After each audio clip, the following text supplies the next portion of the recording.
E aí, tudo bem? Finalmente estamos de volta aqui com mais um Zona de Distorção gravado, primeiro de 2021. Demorou, né? Mas finalmente a gente conseguiu aqui bater as agendas e fazer de novo um gravado. E dessa vez a gente já volta para emocionar a galera aí. Se você já pega o seu lencinho que a gente vai falar das principais mortes que rolaram nas HQs. A gente fez aquela nossa listinha, top 10 de sempre. Eu escolhi meus 10, o André os 10 dele, o Moisés os dele, e a gente compilou e fez uma lista consolidada, que é o que a gente vai passar para vocês agora.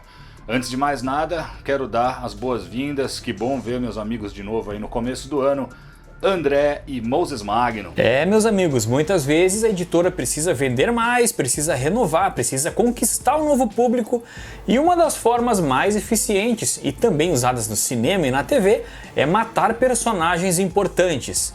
Então nós já temos aqui uma lista surpreendente de mortes que nos impactaram ainda na infância ou até agora nos quadrinhos mais recentes. Hoje é dia de chorar, de pegar o lencinho e limpar as lágrimas, porque são mortes marcantes nos quadrinhos.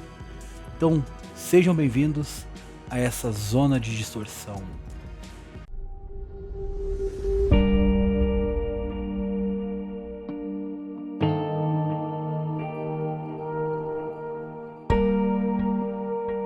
Vamos começar, vamos lá, 10ª posição.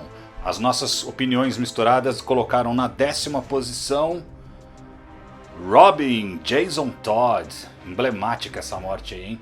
O André colocou a morte do Jason Todd na 6ª posição, foi o que colocou mais lá em cima. O Moisés colocou na 10ª posição e eu coloquei na 9ª. Todo mundo achou importante colocar o Jason Todd, por quê? Ela é muito emblemática, ela é muito chocante o jeito que ele morre. Uma surra de pé de cabra do Coringa e depois uma explosão terrível. E ele só se ferra nessa história, ele vê que a mãe dele não liga pra ele, ele só se ferra. E outra coisa importante é que a galera votou pra matar o Jason Todd, né? Nos Estados Unidos fez uma votação pra galera e a galera escolheu que queria que ele morresse. Hoje em dia falam que foi meio fraudado isso aí, que juntaram uma galera pra votar pra ele morrer. Mas ninguém gostava muito do Jason Todd, foi um Robin colocado meio às pressas ali. A galera nunca simpatizou muito com o personagem nessa época. Mas o jeito que ele morre é uma história muito legal do Jim Starlin. Então, que bom que ela entrou aí na lista. E um dos motivos que também podem ter levado à baixa popularidade do Jason Todd e até mesmo do canon do Batman naquela época é que o Frank Miller tinha lançado O Cavaleiro das Trevas, se não me engano, uns 2 anos antes. E essa obra se tornou um sucesso absoluto, mas não fazia parte da cronologia oficial do Batman nos quadrinhos. Então como é que os caras vão competir com o Frank Miller, né, cara? E aí a galera, teoricamente, votou para a morte do Jason Todd muito baseado no sentimento da galera com a história alternativa chamada Cavaleiro das Trevas de Frank Miller. Eu, como fã do Robin, eu fiquei realmente muito triste. Mesmo eu não gostando tanto assim do Jason Todd, o meu Robin favorito é o Dick Grayson, mas a cena do pé de cabra com o Coringa realmente foi impactante no mundo dos quadrinhos. Uma coisinha que eu queria falar, pra mim o Jason Todd ele tinha que ficar morto, porque depois ele voltou como Capuz Vermelho lá, e eu vou falar a verdade, aí a gente vê que ninguém realmente morre nos quadrinhos, porque eu não achei muito legal, não acho muito legal esse personagem e tudo mais. Eu gostava mesmo quando ele era Robin, mesmo ele sendo meio malo assim, comparado ao Dick Grayson. Mas quando ele era Robin ele tinha o traje clássico lá e era muito bacana.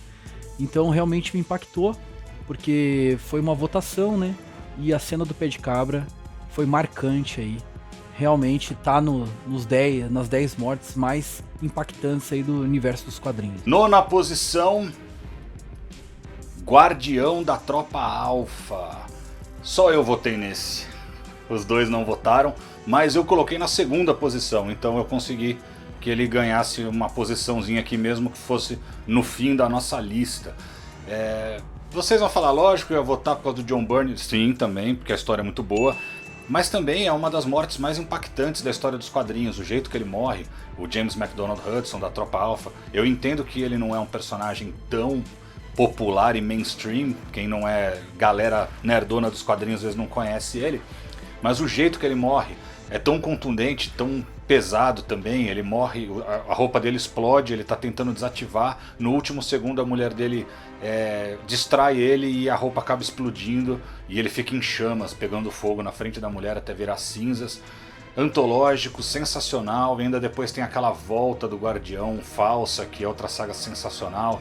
Pra mim, uma das coisas mais emblemáticas dos quadrinhos, uma das mortes mais impressionantes que eu já vi nesses anos que eu leio HQ aí. Muito bem lembrado pelo Rafa, e essa morte acabou não entrando na minha lista, porque, galera, eu tenho que confessar uma parada pra vocês. Infelizmente, a obra de John Byrne, ela sempre foi muito negligenciada no Brasil.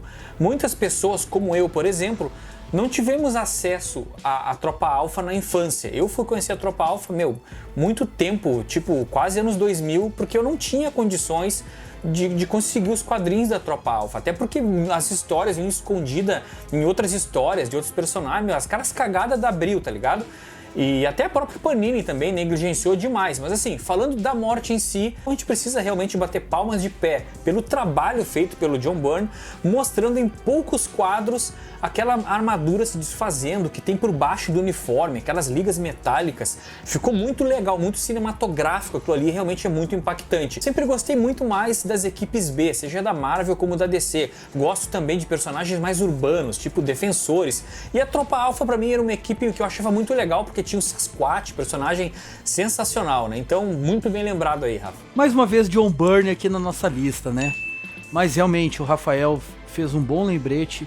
A Tropa Alpha é um grupo assim de heróis que eu gosto demais, né? Do Canadá. E quando o Guardião morreu na frente da mulher dele, realmente foi algo assim muito triste e impactante. Então não é à toa que tá no nosso top 10 aí. Guardião, um personagem que não é muita gente que conhece, mas como também o grupo da Tropa Alpha, e a gente reza aí para eles aparecerem com tudo aí no MCU mais tarde. Mas realmente marcante, eu não tinha colocado na minha lista, mas agora que o Rafa me lembrou, foi algo muito triste, devido a ele morrer na frente da esposa, né? 8º lugar da nossa lista, Capitão América. O Capitão América teve uma morte bem emblemática ali, meados dos anos 2000. Isso acontece um pouquinho depois da saga Guerra Civil. E foi importante, mas eu não votei nesse. O André colocou em 2º lugar da lista dele. E o Moisés colocou em 8º lugar. E eu não votei, mas como o André colocou em 2º, também está aqui na nossa lista. Eu não acho tão emblemática porque é uma morte que você já espera que ele vai voltar em algum momento. Eu acho que a maioria dos que a gente vai falar aqui, quando eles morreram, os artistas, os autores, né, não pretendiam trazer os personagens de volta. Fora um ou outro que a gente vai falar aqui. Mas esse é um caso. O Capitão América já mataram pensando dali pra frente trazer de volta, então pra mim perde um pouco do impacto. Mas é legal o jeito que ele morre, o André vai dar mais informação pra vocês de como acontece, pra quem ainda não leu a história. Mas eu achei legal que tá na lista. O sangue de Steve Rogers escorre sobre as escadas do Capitólio. O nosso querido ícone Capitão América, o sentinela da liberdade, é baleado a caminho do seu julgamento. O Capitão América acabou se tornando o grande líder contra o registro dos super-heróis e ele acabou pagando com a vida. O que é interessante é que depois disso, toda a cronologia oficial da Marvel, ela tinha uma consequência baseada em tudo que aconteceu em Guerra Civil e isso reverbera até os dias de hoje nos quadrinhos da Marvel. E a gente não pode esquecer que quem realmente matou o Capitão foi a Sharon Carter. Ela estava sendo controlada pelo Caveira Vermelha. O que é interessante assim que o Capitão é meu Vingador favorito. E eu quando li aquilo, ele indo pro julgamento e ele morrendo, né, cara, o grande mito, o famoso bandeiroso morrendo, me deixou assim muito triste, né? Mas depois que o Buck assumiu o manto de Capitão, eu gostei demais, sabe? Eu gosto muito das histórias do Buck, como Capitão América também. 7ª posição. Essa sim eu acho uma morte das mais arrepiantes aí que a gente já leu nas HQs, que é a morte do Capitão Marvel, do Marvel, da Marvel, né? Não o Capitão Marvel da DC Comics. O Capitão Marvel da Marvel era o Marvel, um alienígena Kree, e tem duas coisas muito legais na morte dele. Primeiro, que é um personagem que morreu e nunca trouxeram de volta. Eu acho isso muito legal, porque nos quadrinhos isso é muito raro acontecer. Tudo bem, trouxeram de volta uma versão alternativa lá, mas o próprio personagem mesmo nunca voltou. E o jeito que ele morre. Um guerreiro como esse que tinha enfrentado tantos vilões, o Thanos, o cara enfrentou os maiores vilões do universo e o cara morre vítima de câncer, né? O Capitão Marvel descobre um tumor e vai evoluindo muito rápido e ele morre. A gente vê ele definhando. Isso foi lançado como uma graphic novel, né? Uma edição especial, bonita, muito legal. Então assim, foi um evento realmente para a época. Naquela época, se o personagem morria, ele realmente continuava morto e continua até hoje. Inclusive, o Jim Starlin, que é o cara que escreveu e desenhou essa história, ele pensou nessa história para homenagear o pai dele, que tinha falecido de câncer. Então ele trouxe para a morte do Capitão Marvel todo esse sofrimento, essa angústia de você ter alguém querido padecendo ali lentamente, vítima de câncer. Foi uma coisa muito bonita e sublime, assim, essa graphic novel. E se você quiser mais informações sobre essa história, que foi uma homenagem para o pai do Jim Starlin, o Daniel HDR, grande artista de quadrinhos e amigo aqui nosso, ele participou de uma live do Zona de Distorção. Dá uma procurada aí no YouTube, Zona de Distorção Daniel HDR, que você vai ver ele contando mais detalhes dessa história, por que a Marvel nunca trouxe o Marvel de volta. Ele dá detalhes sobre isso aí que é de arrepiar. Essa morte do Capitão Marvel me deixou realmente muito triste, porque eu gosto muito do guerreiro Kree. Um guerreiro de verdade que tinha que ter sido mostrado em um filme aí do MCU, né? Mas não mostraram ele. E sabe, eu me lembro dos heróis indo no velório e pensar que o cara morreu de câncer, né, cara? Um negócio impactante pra época. E o que como o Rafa falou, nunca trouxeram ele de novo, a não ser, né, mais tarde que um Skrull, né, que se fazia de Capitão Marvel, aí conseguiram pegar como se fosse a mesma mente do Marvel, né, nesse Skrull e ele virar o Capitão Marvel, mas não é a mesma coisa, a gente sabe disso. Tô até aqui com a action figure aqui, ó, da Marvel Legends, do Capitão Marvel, porque eu gosto muito desse personagem e eu queria ver ele no MCU. Não do jeito que mostraram ele. Mesmo podiam mostrar essa história do Jim Starlin, da morte do Capitão Marvel, nas telonas. Eu ia gostar demais, como vários fãs das antigas dos quadrinhos. Não o que fizeram aí num filmezinho aí que a gente teve, que um filmezinho é fraco demais. A morte do Marvel é realmente um momento muito triste e muito sublime dos quadrinhos. É um momento épico dos quadrinhos da Marvel, porque ali Jim Starlin nitidamente colocou na mesa de que a morte é realmente inevitável e não vai ter nenhuma joia do infinito que vá trazer Marvel de volta. Ele morreu definitivamente ali. E o momento de despedida dos heróis se despedindo dele é uma coisa realmente única nos quadrinhos. O Marvel recebendo uma medalha do seu principal rival, do seu principal inimigo. Os heróis mais poderosos da Terra, todos ali reunidos, se despedindo do grande Marvel, responsável por salvar muitas vezes o universo de muitas ameaças. E que falta faz termos mais aventuras do Marvel nos quadrinhos hoje em dia. E uma curiosidade bem legal sobre a morte do Marvel é que tem um errinho na graphic novel. O surfista prateado tá lá no planeta, lá em Titã, para dizer adeus pro Marvel, mas ele não conseguiria ir até lá, porque ele estava preso pela barreira que o Galactus fez ele ficar preso lá na Terra, então ele não poderia estar ali. É um errinho que até na época a galera descobriu na seção de cartas das revistas da Abril. Mas vamos lá, vamos para a sexta posição, e a sexta posição é uma das que a gente mais chorou na época quando a gente leu.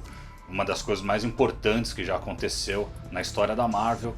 Tô falando da morte de Gwen Stacy. Na nossa votação ficou assim: André colocou na 7ª posição, o Moisés na 3ª posição e eu também na 7ª posição. Morte da Gwen Stacy é uma coisa muito emblemática e chocou os leitores na época. Ela era o grande amor do Peter Parker. A forma como ela morre é antológica, né? Até hoje todo mundo replica essa cena 1 milhão de vezes, do pescoço quebrando durante a queda e o Peter Parker tentando pegar ela com a teia. Então assim, é uma daqueles momentos que foram uma reviravolta assim, pro Homem-Aranha, no momento em que tava precisando a revista de um fôlego novo, porque já tinha saído Stan Lee, tinha saído o Romita Jr., e mesmo assim o Jerry Conway conseguiu dar essa reviravolta aí e fazer uma coisa bem contundente aí, que até hoje a gente lembra com muita tristeza a morte da Gwen Stacy. Família Stacy é algo trágico, né? Por quê? O pai da Gwen, o Capitão Stacy, já tinha morrido antes, num embate do Homem-Aranha com o Dr. Octopus. Ele tinha falecido em histórias anteriores. E aí a gente vem com esse baita duelo do Aranha contra o Duende Verde e acontece essa trágica morte aí dessa loira que era querida por todos nos quadrinhos, a senhorita Gwen Stacy. Ela volta aí depois com experimentos do grande Chacal, vilão do Aranha também, como clone, claro. Mas, cara, só de lembrar aquele rosto bonito, aquela franjinha loirinha, cara, dá uma saudade total, assim como se fosse uma pessoa entre a gente, a Gwen Stacy. Quando a gente lia aquela novelona do Aranha, a gente se identificava muito com ela, que realmente ela era a apaixonete do Peter, né, cara? E até eu achava que ela era até muito caminhãozinho pro Peter, né? Mas eles formavam um belo casal. Então realmente foi muito triste aquela queda e ela quebrando o pescoço. Eu acho que é uma das mortes assim mais marcantes do universo Marvel. Aqui eu acho que eles falaram tudo, eu não vou repetir para não ser redundante, mas eu tenho que falar da versão cinematográfica, lá do filme espetacular Homem-Aranha 2, aqueles filmes com Andrew Garfield, que tinha a Emma Stone como Gwen Stacy. A adaptação para o cinema, para mim, superou a versão dos quadrinhos. Me desculpem aos fãs de quadrinhos, mas realmente eu não gosto dos dois filmes. Mas, essa cena ficou muito bem adaptada, ficou muito dramática e dá para sentir a dor do Peter Parker ali quando ele chega próximo ao corpo da Gwen. Muito boa cena. Quinto lugar, agora cada vez vai ficando coisas mais antológicas e mais impactantes. Vocês vão cada vez lembrar e falar, verdade, esse realmente deveria estar na frente desse e assim por diante. Na quinta posição, uma das coisas que mais chocou os fãs na história dos quadrinhos, que foi a morte da Elektra. O André colocou na 9ª colocação na lista dele, o Moisés na 2ª e eu na 6ª. Elektra morreu pelas mãos do seu criador, Frank Miller, depois de uma sequência sensacional de histórias. Na primeira história que o Frank Miller escreve do Demolidor, ele já coloca a Elektra e aí vai até um momento super impactante da morte dela pelas mãos do mercenário, empalada, e é um negócio que a gente não esquece, porque naquela época os personagens deveriam mesmo ficar mortos, inclusive quando a Marvel trouxe ela de volta anos depois, o Frank Miller ficou pé da vida. Então é um dos grandes momentos dos quadrinhos, a morte da Elektra. Realmente a morte da Elektra é um momento muito importante dos quadrinhos, isso é inegável, inclusive teve adaptação para cinema, a Elektra da Netflix também teve uma morte e tal, mas o evento dos quadrinhos, a morte da Elektra, realmente é muito importante, só que não ficou muito qualificado na minha lista, porque eu havia colocado uma outra morte do universo do Demolidor, que eu achei mais impressionante, de uma personagem mais humana, mas a gente vai falar no final do vídeo. Isso mostrou o grande vilão no qual o Sr. Bullseye, o Sr. Mercenário, é do Sr. Matt Murdock. Eu lembro da luta, porrada pra cá, porrada pra lá, e ele acaba com aquela sai da Elektra, atravessando todo o peito dela, fazendo ela levantar com a própria sai. E tudo isso começou quando ele tirou uma cartinha. E ele falou, olha, você até que luta bem, mas eu sou mágico. E ele solta a carta e a carta vai no pescoço da Elektra. A carta é como se fosse uma faca, uma arma branca na mão do mercenário. E não é à toa que eu gosto demais do vilão. Realmente ele é um assassino sem dó, sem piedade. Mas, como eu falei, tudo na Marvel tem que voltar. O que é interessante, como o Rafa falou, o Frank Miller criou e matou a personagem. Só que mais tarde nós temos a saga aí, Elektra Vive, que ela retorna com a roupa branca, né?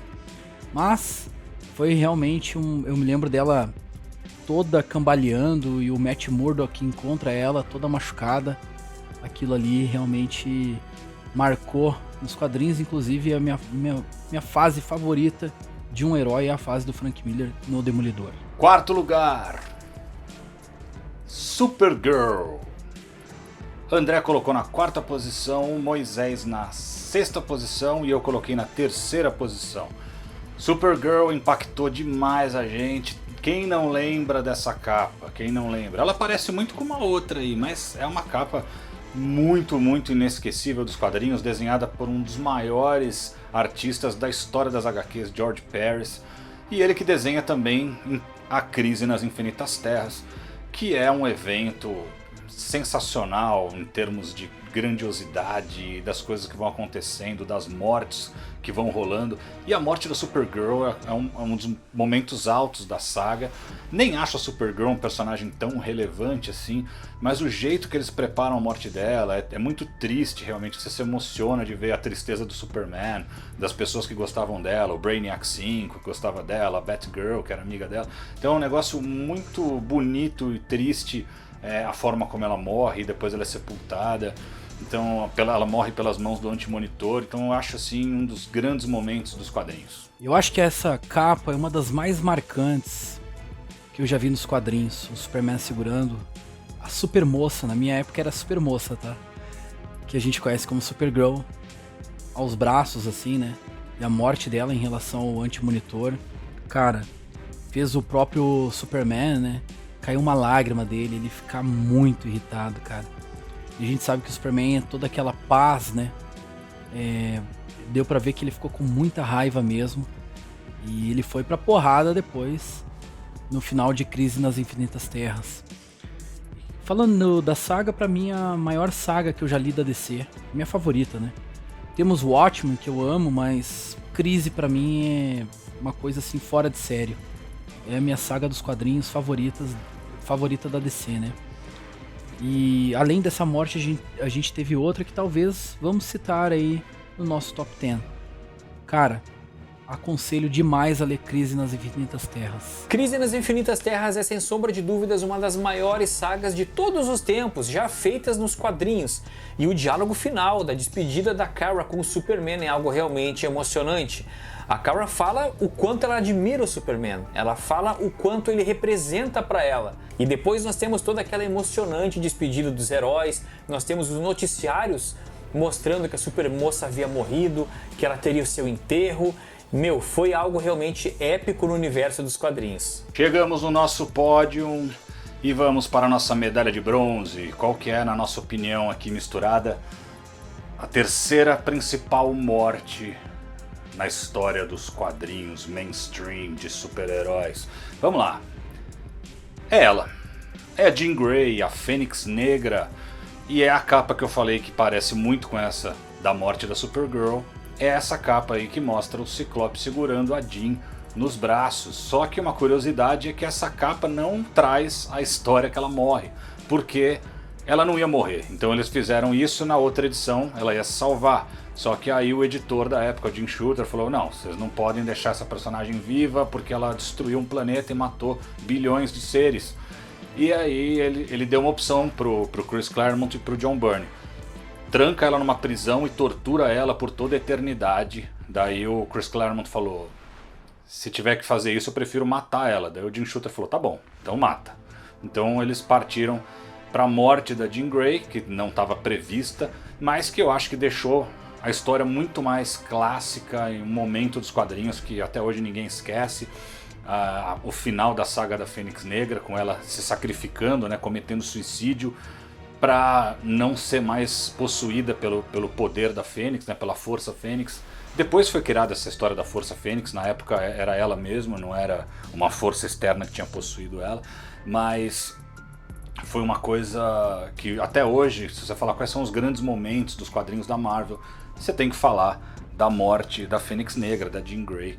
Depois também trouxeram de volta, mas quando ela morreu, não era para voltar. Por muitos anos ela ficou aí morta, mas depois eles acabaram trazendo de volta a personagem. Mas não tem como negar que é um dos grandes momentos dos quadrinhos. E além disso, né, dessa trágica morte aí da senhorita Jean Grey, ela vira, eu acho que a maior vilã feminina da Marvel, a senhorita Fênix Negra. Quando o Clube do Inferno faz a cabeça dela, né, o mestre mental faz ilusões na cabeça dela para ela ser a rainha negra, né? Tinha a rainha branca, que era a Emma Frost, e ela era a rainha negra. E cara, que vilã, hein, meu? Espero muito estar no MCU essa personagem. Cara, e fazer uma saga da Fênix de verdade, né? Porque a gente já teve 2 nos filmes da Fox aí, e as 2 foram uma bomba, me desculpe falar. Uma foi no terceiro filme, que é aquele filme dos X-Men, eu acho muito ruim.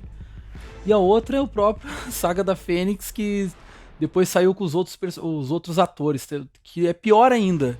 Eu acho que a Saga da Fênix, dessa atrizinha nova aí, que era do Game of Thrones, eu não me lembro o nome dela, é muito pior que tinha a Famke Janssen lá.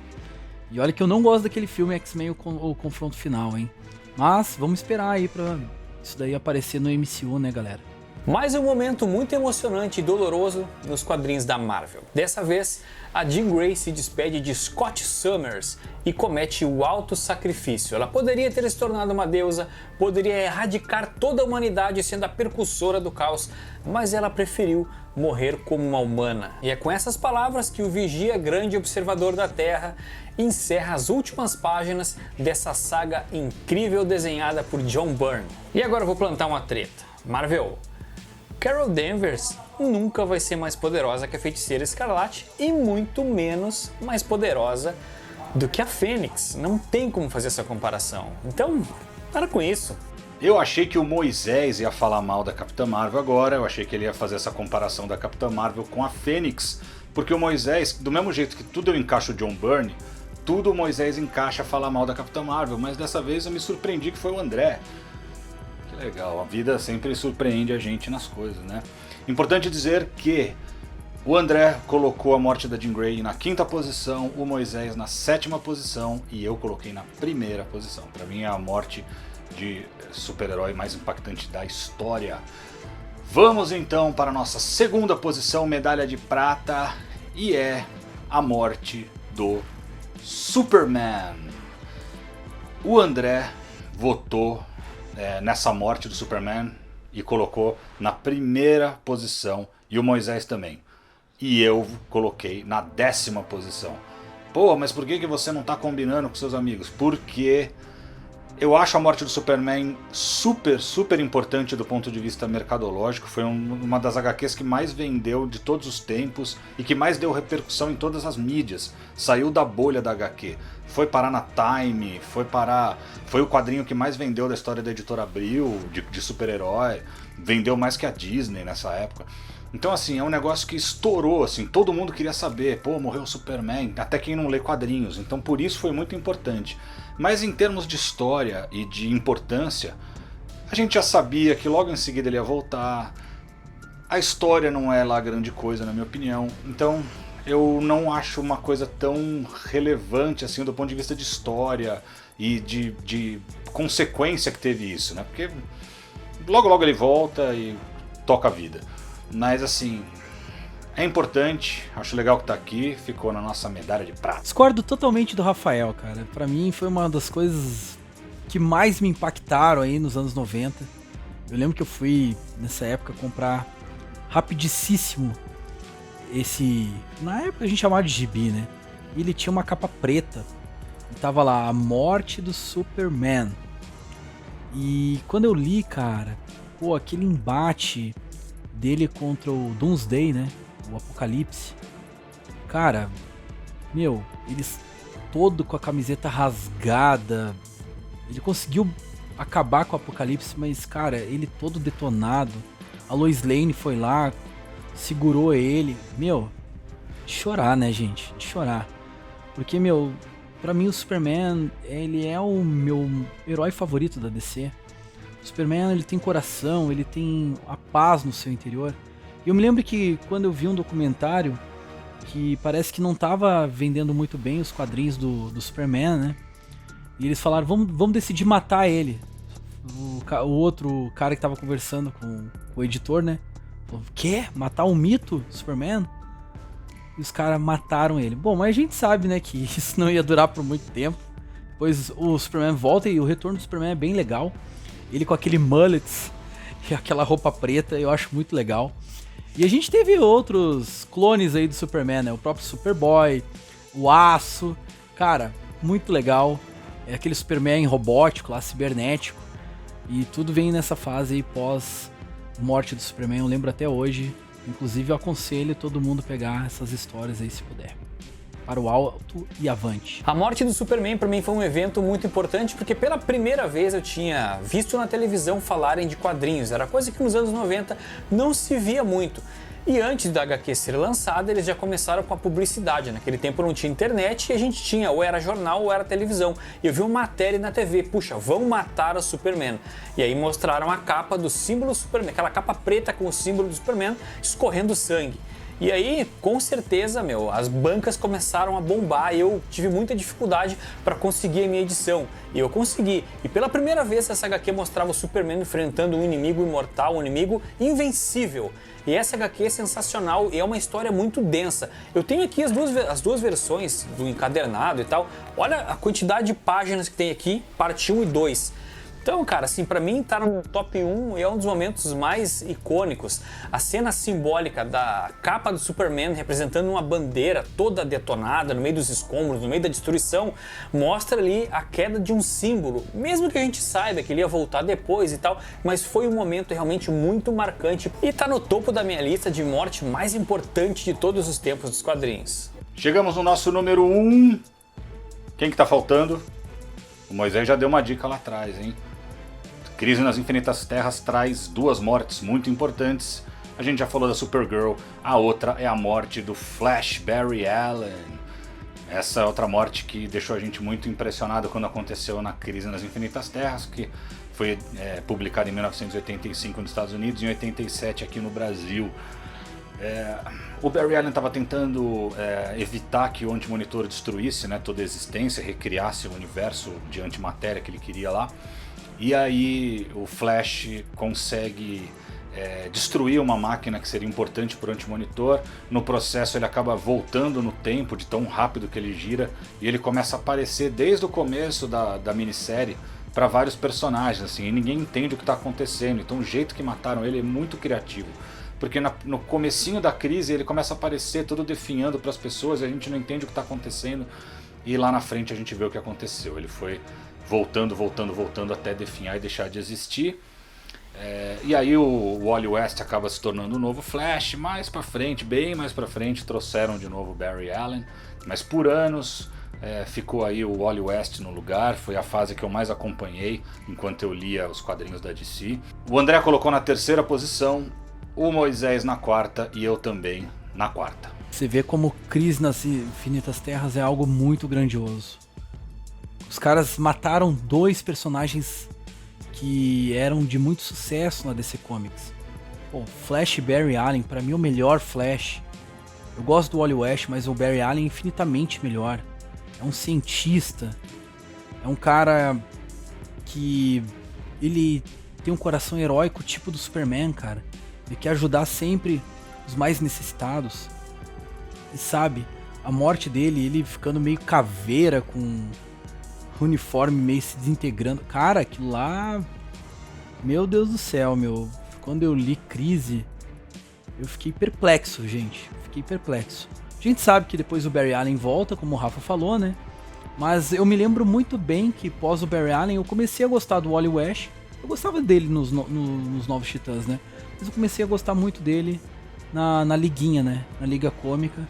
Eu achei que ele ficou bem legal, que eu acho que daí já era Liga Europa. Crise nas Infinitas Terras, mais uma vez aqui na nossa lista e agora no topo com a morte do Flash, que foi uma das mortes mais importantes dessa saga. O Flash criou um vórtice de velocidade, de matéria para tentar impedir que o canhão antimatéria do Antimonitor aniquilasse com todo mundo. E a morte do Flash ele custou alguns anos longe dos quadrinhos, mas foi uma oportunidade para nós conhecermos um pouco melhor o Wally West. Teve dois personagens que morreram só, que foram votados e que não entraram na lista final.